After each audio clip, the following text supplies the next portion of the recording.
ബംഗാൾ മുൻ മുഖ്യമന്ത്രിയും മുതിർന്ന CPM നേതാവുമായ ബുദ്ധദേവ് ഭട്ടാചാര്യ അന്തരിച്ചു.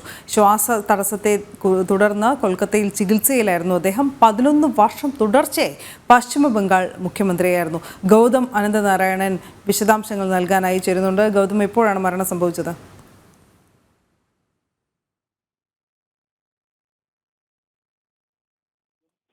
CPM-ന്റെ അഖിലേന്ത്യാ തലത്തിലെടുത്ത ഏറ്റവും മുതിർന്ന നേതാക്കളിൽ ഒരാളുമായ ബുദ്ധദേവ് ഭട്ടാചാര്യയുടെ അന്ത്യം കഴിഞ്ഞ കുറെ നാളുകളായി, അതായത് ഏറെ നാളുകളായി തന്നെ അദ്ദേഹം സജീവ രാഷ്ട്രീയത്തിൽ നിന്നും മാറി നിൽക്കുകയും വാർദ്ധക്യ സഹജമായ വിവിധ അസുഖങ്ങളെ തുടർന്ന് അദ്ദേഹം കൊൽക്കത്തയിലെ വസതിയിൽ ചികിത്സയിൽ അതല്ലെങ്കിൽ വിശ്രമത്തിലായിരുന്നു. ഇതിപ്പോൾ അല്പസമയം മുമ്പ് CPM-ന്റെ അഖിലേന്ത്യാ നേതാക്കളാണ് ബുദ്ധദേവ് ഭട്ടാചാര്യയുടെ അന്ത്യം സംബന്ധിച്ചുള്ള വിവരം ഇപ്പോൾ മാധ്യമങ്ങൾക്ക് നൽകിയിരിക്കുന്നത്. 80 വയസ്സായിരുന്നു. അദ്ദേഹം പശ്ചിമ ബംഗാളിന്റെ മുഖ്യമന്ത്രിയായി 11 വർഷക്കാലം പ്രവർത്തിച്ചിട്ടുണ്ട്.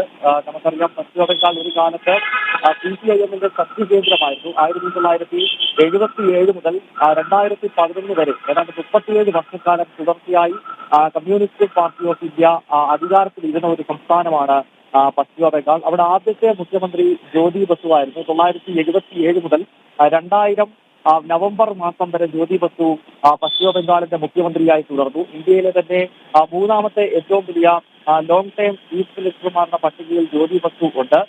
23 വർഷം ജ്യോതി ബസു മുഖ്യമന്ത്രിയായി. അതിനുശേഷമാണ് ജ്യോതി ബസുവിന് ശേഷം പിന്നീട് ബുദ്ധദേവ് ഭട്ടാചാര്യ അവിടെ മുഖ്യമന്ത്രി സ്ഥാനം ഏറ്റെടുക്കുകയായിരുന്നു. 2001-ലും 2006-ലും നടന്ന നിയമസഭാ തെരഞ്ഞെടുപ്പുകളും ബുദ്ധദേവ് ഭട്ടാചാര്യ CPM അവിടെ അധികാരത്തിലെത്തി. പക്ഷേ വളരെ ശ്രദ്ധേയമെന്നത് ബുദ്ധദേവ് ഭട്ടാചാര്യയുടെ കാലത്താണ് CPM-ന് പശ്ചിമ ബംഗാളിൽ അധികാരം നഷ്ടപ്പെട്ടുകൊണ്ട് ഇന്ന് കാണുന്ന രീതിയിൽ പാർട്ടിയുടെ സംഘടനാ സംവിധാനം പോലും ദുർബലപ്പെട്ട് CPM ചിത്രത്തിൽ പോലും ഇല്ലാത്ത ഒരു സാഹചര്യത്തിലേക്ക് എത്തുന്നത് 2011 നിയമസഭാ തെരഞ്ഞെടുപ്പിലാണ്. ആ തെരഞ്ഞെടുപ്പിൽ ബുദ്ധദേവ് ഭട്ടാചാര്യ തന്നെ തെരഞ്ഞെടുപ്പിൽ പരാജയപ്പെടുന്ന സാഹചര്യമൊക്കെ ഉണ്ടായിരുന്നു. ഏതായാലും ദേശീയ തലത്തിൽ തന്നെ CPM-ന് ചൂണ്ടിക്കാണിക്കാൻ കഴിയുന്ന മുഖ്യമന്ത്രിമാരിൽ ഒരാളായിരുന്നു ബുദ്ധദേവ് ഭട്ടാചാര്യ. അല്പസമയവും മുൻപ് കൊൽക്കത്തയിലാണ് അന്ത്യം സംഭവിച്ചത്.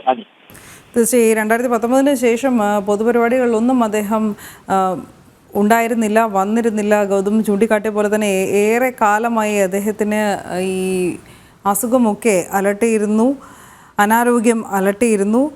തീർച്ചയായും 2000-ലാണ് അദ്ദേഹം ജ്യോതി ബസുവിൻ്റെ പിൻഗാമിയായി ബംഗാളിൽ മുഖ്യമന്ത്രി സ്ഥാനം ഏറ്റെടുക്കുന്നത്. മാത്രമല്ല, ഈ ഗൗതം ചൂണ്ടിക്കാട്ടിയ ഏറ്റവും ശ്രദ്ധേയമായൊരു കാര്യമാണ് ഈ പതിറ്റാണ്ടുകൾ നീണ്ട CPM ഭരണം അത് പശ്ചിമ ബംഗാളിൽ അവസാനിക്കുന്നതും ഇദ്ദേഹത്തിൻ്റെ കാലഘട്ടത്തിൽ എന്ന് പറയേണ്ടി വരും. 2001-2006 നിയമസഭാ തെരഞ്ഞെടുപ്പുകളിൽ ഭരണം നിലനിർത്താൻ സാധിച്ചുവെങ്കിലും 2011-ൽ നേരിട്ടത് കനത്ത പരാജയമായിരുന്നു. പിന്നീട് CPM അധികാരത്തിലെത്താത്ത ഒരു സാഹചര്യം പശ്ചിമ ബംഗാളിൽ ഉണ്ടായി.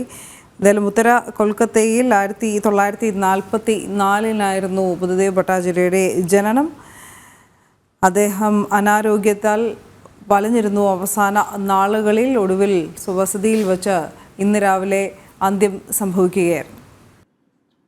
ഗൗതം, ഈ ഒരു കാലത്ത് കേന്ദ്രത്തിൽ അല്ലെങ്കിൽ UPA സർക്കാർ പോലും സ്വാധീനമുണ്ടായിരുന്ന ഒരു പാർട്ടി, അത് പിന്നീട് നാമാവശേഷമായതിൽ പശ്ചിമ ബംഗാളിൽ ഒരു പിൻവാങ്ങൽ കൂടി കണക്കിലെടുക്കണം.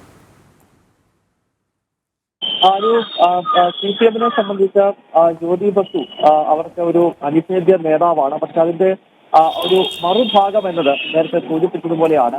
CPM-ന്റെ തകർച്ചയ്ക്കും അല്ലെങ്കിൽ ആ പാർട്ടിയുടെ സംഘടനാ സംവിധാനം അവരെ ഒരു കാലത്ത് ഉരുക്കുകോട്ടയെന്ന് രാജ്യത്ത് ചൂണ്ടിക്കാണിച്ചിരുന്ന ബംഗാളിൽ ആ പാർട്ടിയുടെ എല്ലാ പതനങ്ങൾക്കും കാരണമാകുന്നതും ബുദ്ധദേവ് ഭട്ടാചാര്യയുടെ ഭരണകാലത്താണ് എന്നതുകൂടി ഈ സമയത്ത് ചൂണ്ടിക്കാണിക്കേണ്ടതുണ്ട്. പ്രത്യേകിച്ച് നന്ദിഗ്രാം, അതോടൊപ്പം തന്നെ സിംഗൂർ തുടങ്ങിയ വിവാദ വിഷയങ്ങൾ നടക്കുന്നത് പശ്ചിമ ബംഗാളിൽ ബുദ്ധദേവ് ഭട്ടാചാര്യ അവിടെ മുഖ്യമന്ത്രിയായിരുന്ന കാലത്താണ്. കാരണം കർഷകരുടെ പാർട്ടി എന്ന് പ്രഖ്യാപിച്ചുകൊണ്ട് ബംഗാളിൽ അധികാരത്തിലെത്തിയ CPM ഭരിക്കുമ്പോഴാണ് സിംഗൂരിലും അതുപോലെ തന്നെ നന്ദിഗ്രാമിലും അന്താരാഷ്ട്ര കമ്പനികൾക്ക് വേണ്ടി കർഷകരുടെ ഭൂമി ഏറ്റെടുക്കുകയും അതിനെ ചോദ്യം ചെയ്ത കർഷകരെ വെടിവെച്ച് കൊല്ലുകയും അതിക്രൂരമായി പാർട്ടിയുടെ ഗുണ്ടകൾ ചേർന്ന് സ്ത്രീകളെ പീഡിപ്പിക്കുകയും ഒക്കെ ചെയ്തത് ചരിത്രമാണ്. അങ്ങനെ നന്ദിഗ്രാമിലും സിംഗൂരിലും കമ്മ്യൂണിസ്റ്റ് പ്രസ്ഥാനങ്ങൾക്കെതിരെ ഉയർന്നു വന്ന ആ കർഷക രോഷമാണ് പിന്നീട് 2011-ൽ ബുദ്ധദേവ് ഭട്ടാചാര്യയുടെയും CPM-ന്റെയും പതനത്തിന് പശ്ചിമബംഗാളിന്റെ മണ്ണിൽ വഴിവെച്ചത്. അതിന്റെ